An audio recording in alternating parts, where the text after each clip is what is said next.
bahagi ng dating ACT Theater sa Cubao, Quezon City, nasunog kanina umaga.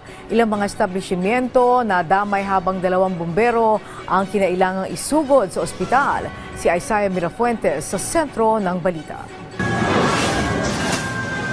Nagngangalit na apoy, yan ang tumupok sa bahagi ng dating ACT Theater dito sa Aurora Boulevard, Corner EDSA, Cubao, Quezon City.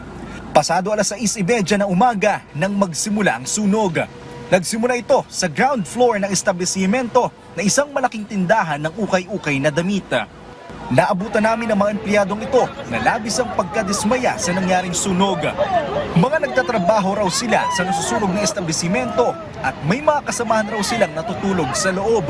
Pero mabuti naman at napag-alamang nakalikas naman sila agad.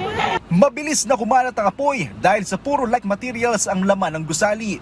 Dormitoryo ang ilang palapag ng gusaling nasusunog at labis daw ang naging taranta ng mga nakatira doon.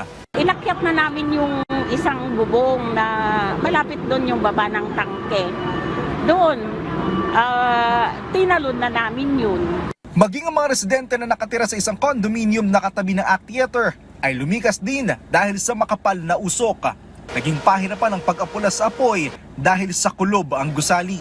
Kaya 2 sa mga bumbero ang kinailangang isugod sa ospital dahil sa nahirapang huminga. Gumamit na rin ang BFP ng lobe o isang malaking blower para mahigop nito ang usok sa loob ng nasusunog na establishmento.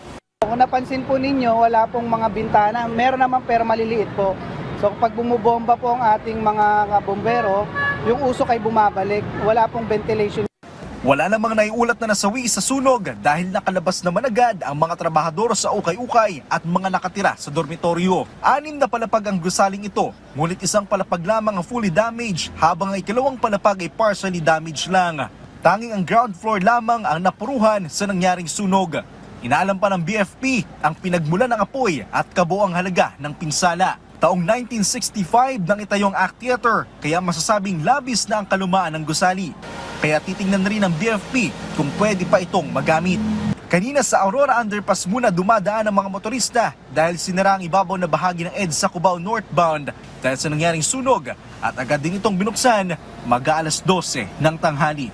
Isaiah Mirafuentes para sa Pambansang TV sa Bagong Pilipinas.